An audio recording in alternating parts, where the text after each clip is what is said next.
Welcome back to the Rhodes Pod. It's episode 17, trying to get some more podcast content out for you. And I recently spoke to one of my favorite, perhaps the most famous District 9 female athlete of all time, Sheana Mosch, DuBois Central Catholic, basketball standout. And she went on and did some great things at Duke, played overseas basketball in Europe.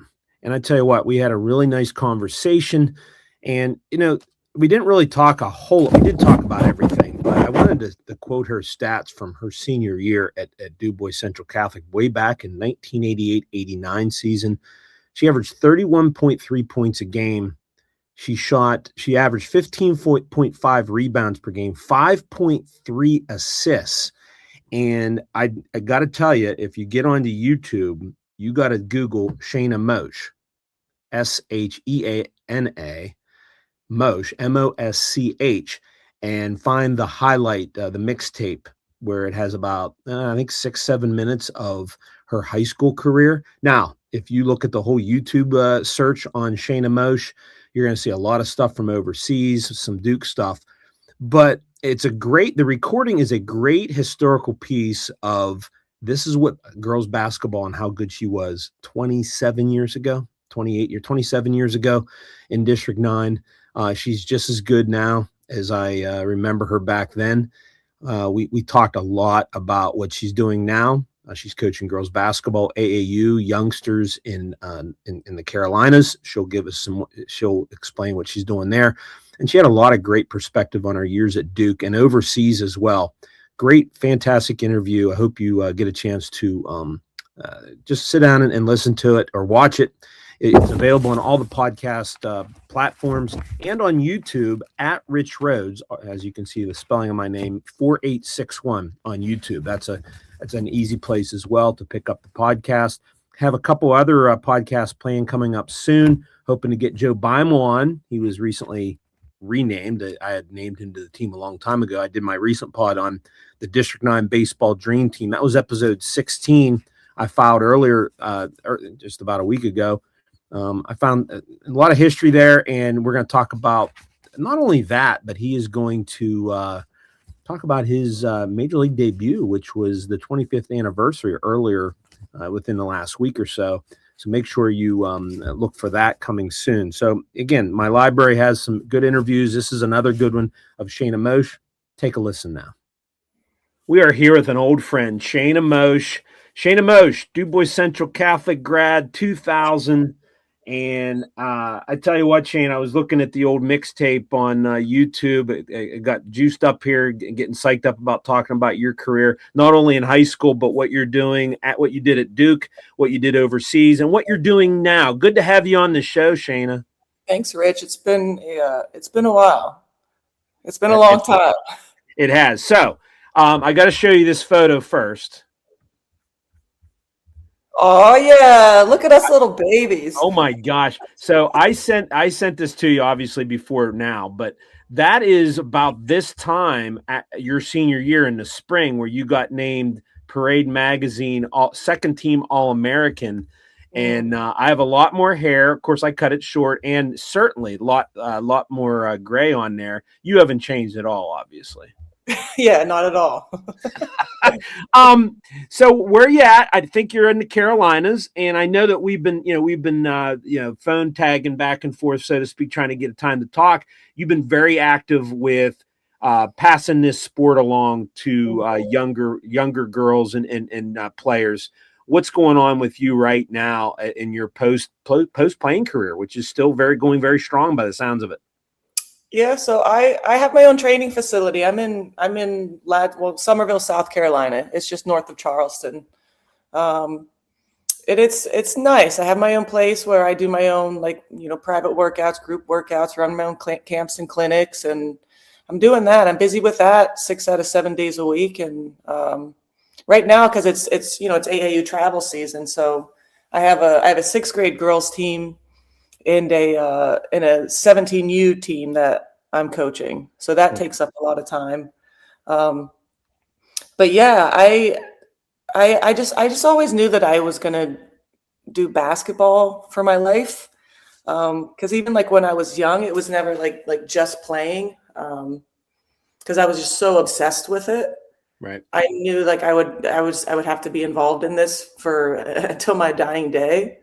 And this was just kind of like the natural progression for me. I always enjoyed teaching the game and breaking it down and that kind of stuff. So, I mean, here I am, thank God. I don't know what I would do if I if I had to have like a 9 to 5. I think I would go insane.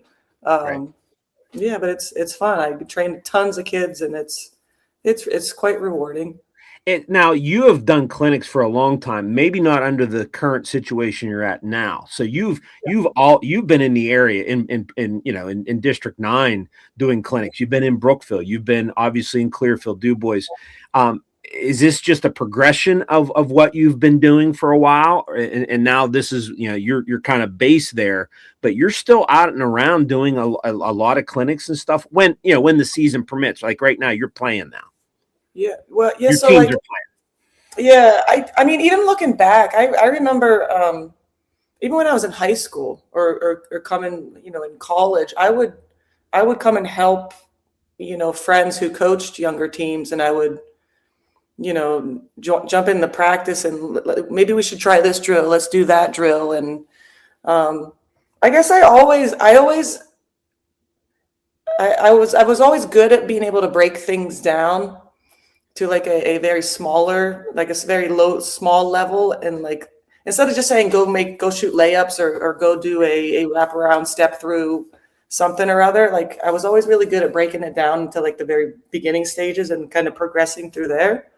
Cause even when I was playing, like whether at Duke or professionally, like my teammates would always ask me like, Sheana, can you write up a workout for me? Like I need to work on my pull up, or like, right. Sheana, can you help me with my something or other? Because I don't know. I guess I just had that little teaching kind of, gene to me, and it makes total sense with my dad. I got all of that from my dad. He's Still on the bench. I saw him on the bench this season.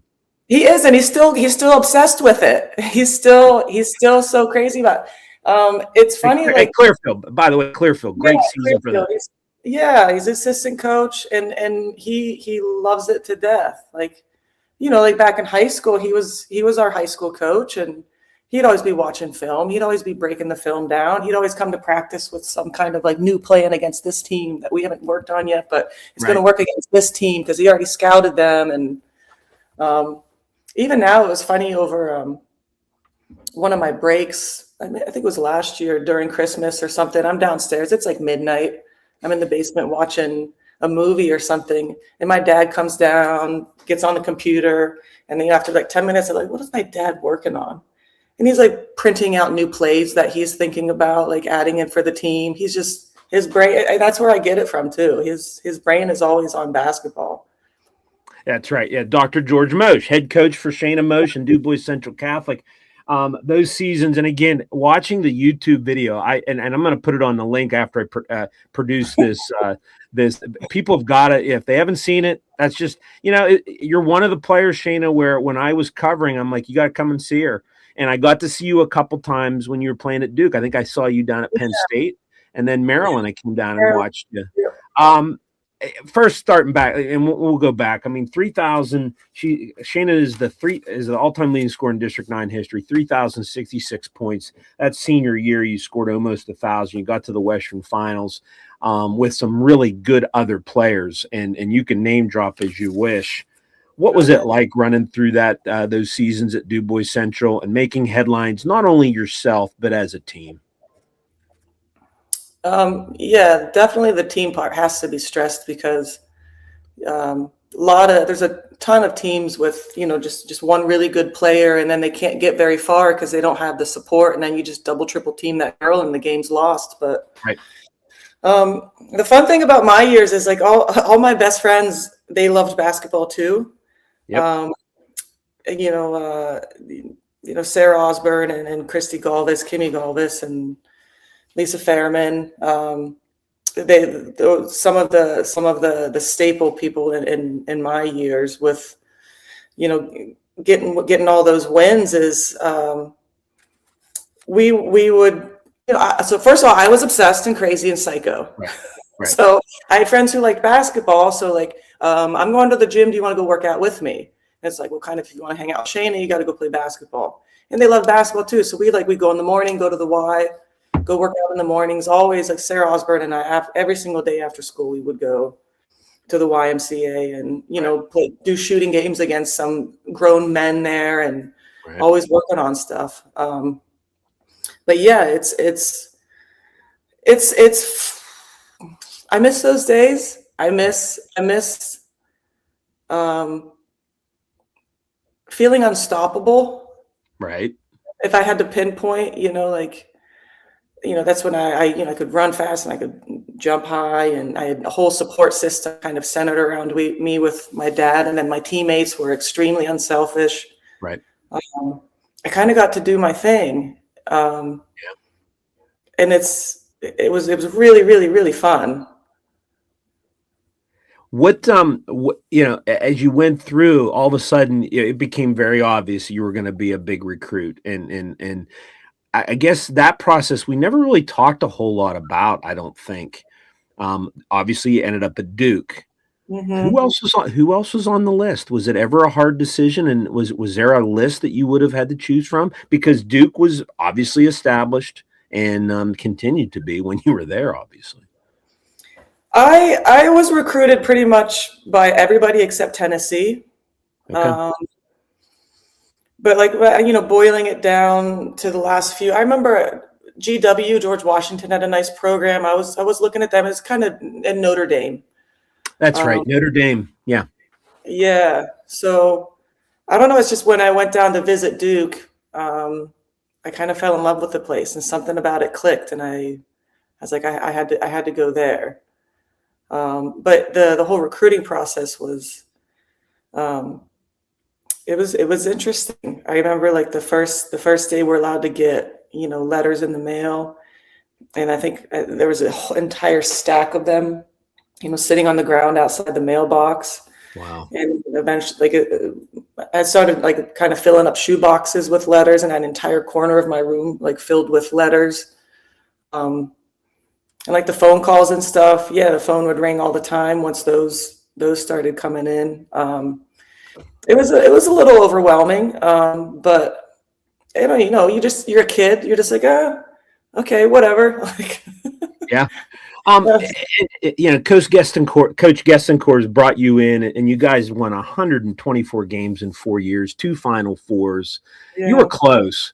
Was there a year you thought you guys should have or could have, or can't believe you didn't win it? Because you finished number 3 in the nation your junior year, number 2 your senior year, number 5 as a sophomore. You were right there. Yeah. We made it. We made it to 2 Final Fours my junior and my senior year. Right. I guess my junior year, we kind of weren't supposed to be there because we actually had, was it 4 or 5 girls transfer out during the season? Okay. And that's when our whole motto was 8 is enough, because we only had 8 girls. Oh, wow.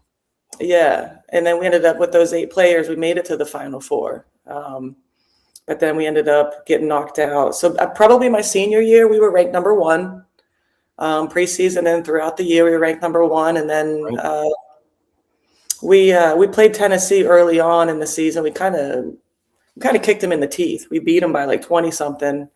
Met them again in the Final Four, and it's really hard to beat a really good team twice in the same year, and they got us at the right time, and season was over. Yeah, I'm still mad.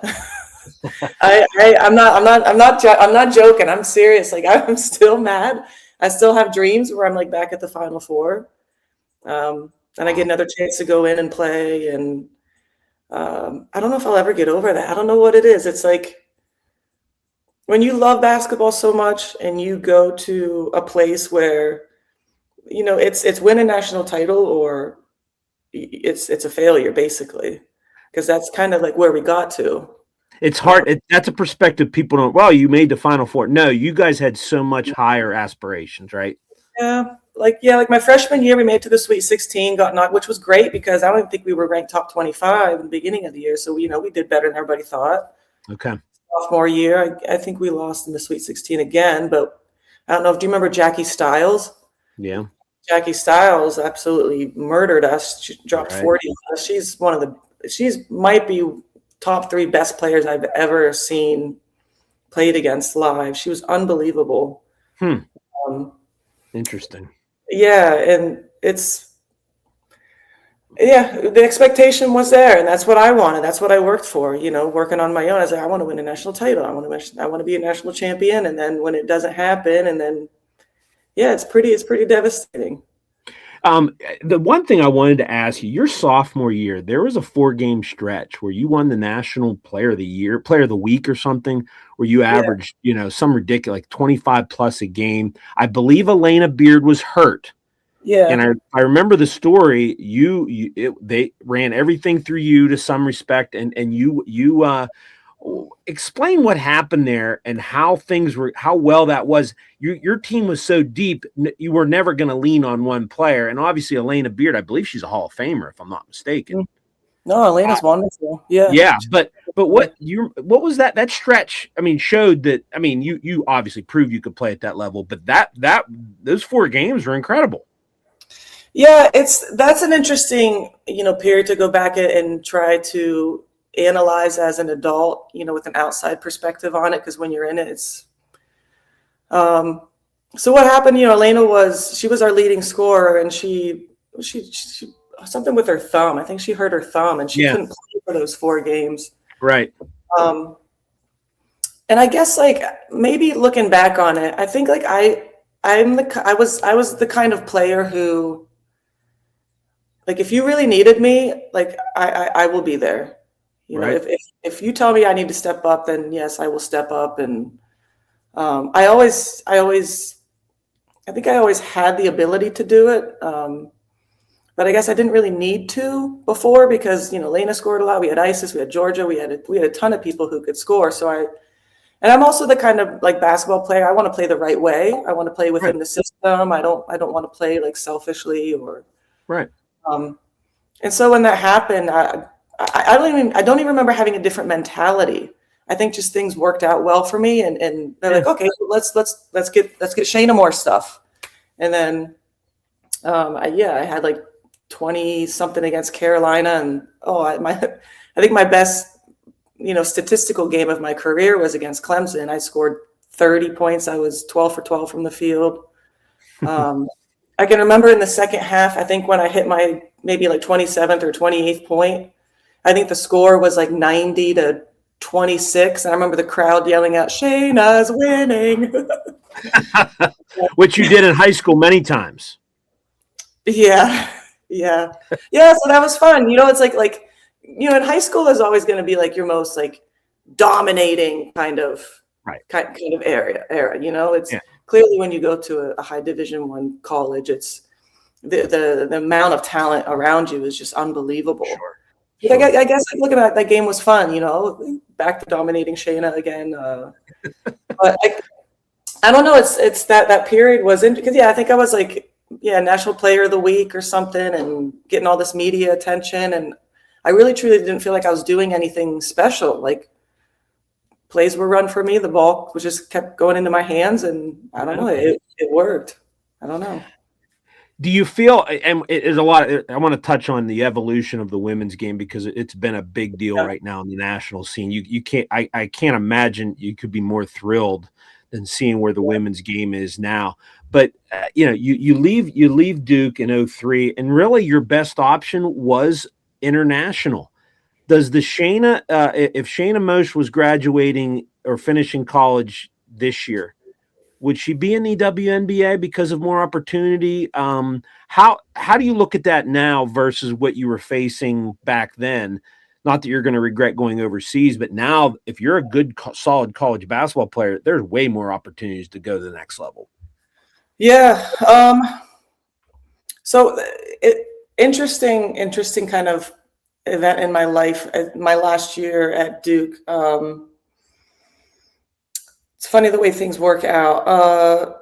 My senior year, I don't know I can't remember what happened in the WNBA. Instead of having like the regular, I think it was like 5 rounds of drafts, they only did like 3. Okay. And I had something personal going on in my life where I it was like the one thing in the universe where I would not have. I played basketball to help a friend who was really sick. Okay. And so I didn't get drafted. I stayed with my friend for a year and a half to help her get better. And then from that, the next progression was let's go overseas. So I started playing overseas. And then I was invited to go try out for several WNBA teams. I couldn't do it because every single time I had an injury. Okay. One was my shoulder. I tore my labrum. Another was my knee, and then my bad plantar fasciitis. I had to have a little operation there. So I could have played in the WNBA. I had coaches who wanted me to go, but Okay. you play hard for 7 months overseas. Your body's kind of broken down. You got to jump right into WNBA camp. It just didn't work out. So there's an asterisk here. There was an opportunity. It just didn't hit right for you. Yeah, and I really, really wish for my own competitive nature that I had the chance to do it, because I knew that I could have. I would play against WNBA girls all the time overseas, and they'd talk to me after, why aren't you in the league? And I just, not the right time for me, had something going on, whatever. So for my own competitor, I wish I could have done it just to prove to myself that, yeah. But now if it were me, so it's funny, like, like my style of play, like at my heart, my favorite basketball player in the entire universe is Pete Maravich. Right. So I have like a showman kind of like spirit to me with playing basketball. I love behind the back passes and fancy shots and everything. And like when I played, that wasn't like that. We weren't free to do all that kind of stuff. Like we weren't free to, do all these step back threes and different kinds of, trick shots. Yeah. Like I remember like at Duke, like coming dribbling down and pulling up for a three on the very first offensive possession was a bad choice. Right. Oh, And yeah. now Yeah. you launch it from 26, like, it's no big deal at all. So you're So loving that. You love what the game is right now, not only for the men but the women. I absolutely, I think Caitlin Clark is the greatest thing to ever happen to women's basketball.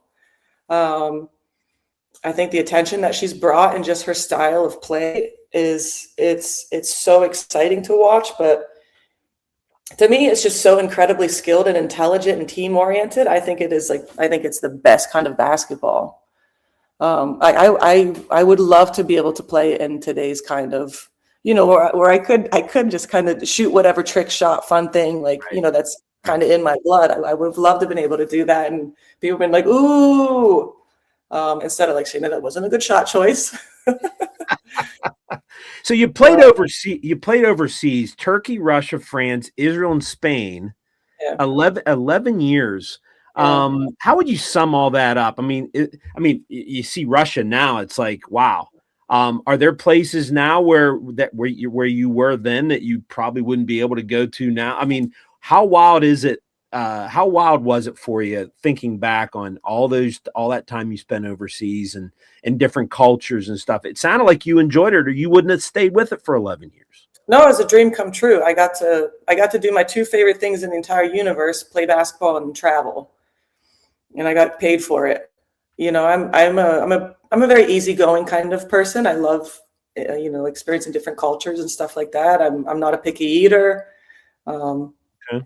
Like getting to live in these different worlds was really, really fun, especially Turkey, because that was my first experience overseas. Right. Like a very different culture than America. So it was really eye-opening. The different kind of people I would meet I absolutely loved it.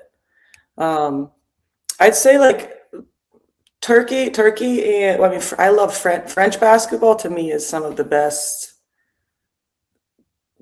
level of basketball overseas, because those girls work their tails off, and it's extremely skill and team oriented. The men are showing well now too. I mean, obviously. Yeah, it's a wonderful basketball country. But like, it's interesting seeing like when I played in Russia, because I would play against, I remember like I had two teammates who were like 6'5", 6'6". But they'd be open for a three and they could hit the three. And like in America, we were still too much, big girls stay down low. They don't shoot the ball. But then playing in Russia, you got these big 6'6" girls who are running the court. They're doing incredible post move, hook moves, left, right. And then instead of a screen and roll, it's a screen and pop. You just flip the ball over your head. They catch it. They knock down a deep three like it's nothing. And Right. I remember thinking back then, like, oh my gosh, like if Americans start playing this way, like the level of basketball is going to be absolutely incredible, because there was always like, that's one thing you could kind of take away is like big girls don't shoot. Right. Only guards shoot. Big girls don't shoot. Right. What if big girls do shoot? Like, wow, now the game's going to really expand, and that's really where we are now. Yes. Yeah, exactly. Men and women, both. Yeah, you launch it, you shoot it from out. It spreads the floor. You spread the floor, you get more drives. You get a lot more action.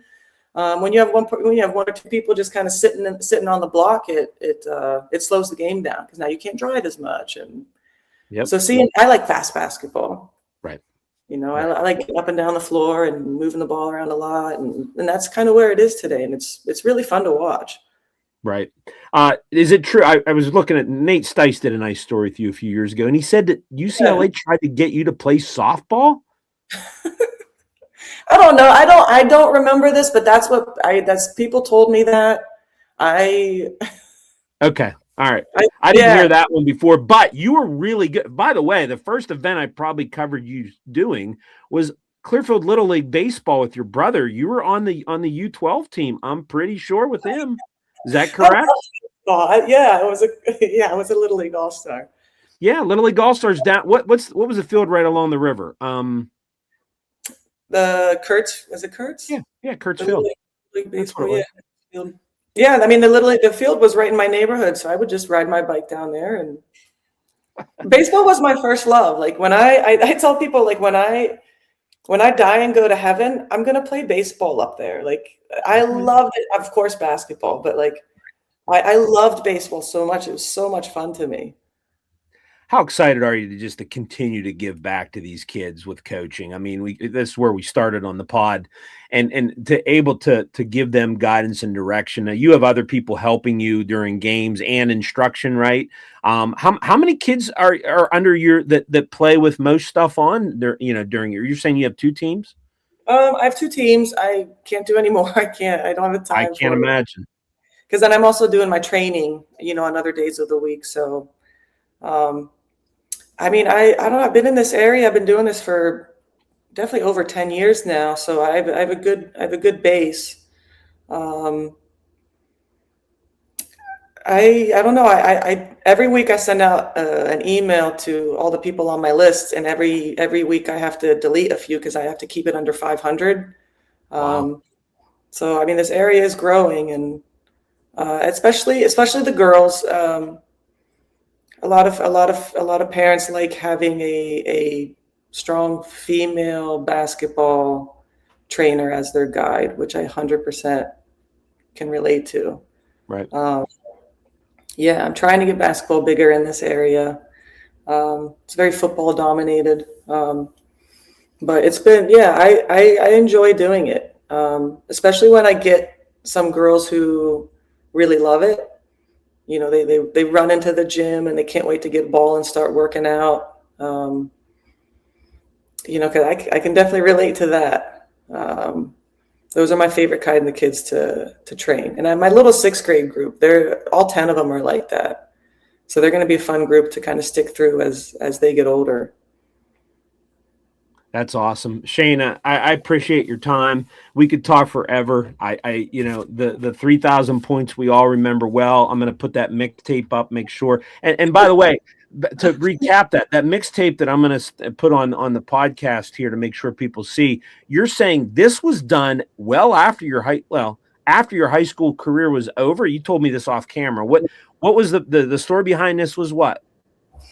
One of my best buddies, Mike Zellman, I met him when I was at Duke. He's a basketball trainer in North Carolina. He's the best basketball trainer I've ever met. He's still training in Durham.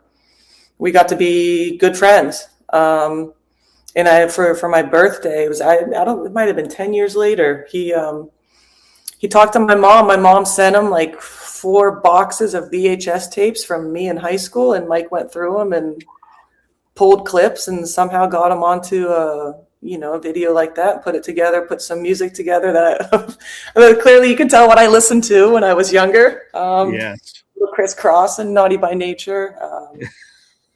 Yeah, and it's wonderful because I to have all those clips there together it's fun. And I'll have kids that I train now, they'll look me up, and that's one of the videos they'll see, and it's nice. They can kind of see what I was like in high school and find some things to work on, I guess. Doing magic in that small gym. I get to see some of those small gyms in that recording, including the old Central Gym, which is crazy. I know, Crazy. I know. I know. I wish it were still there so I could go back and like really see how small it was. But it was perfect for us because we were full court, up in your face. Like it was really hard for people to play to try to score on us because we were so intense with it. But yeah, it's I wish I could go back and visit that gym. Tons of good memories there. Well, we had a lot. Well, we certainly had a lot of good memories watching you. You played, again, DuBois Central, Duke, overseas, and now you're giving back through some coaching. Sheana, great to have you on the show, and we'll keep an eye on you, that's for sure. I appreciate you reaching out. You were always one person from, back when I was playing. You were consistent throughout my career. I always liked talking to you, so I appreciate you reaching out. It's nice to hear from you. Thanks, Sheana. Yeah.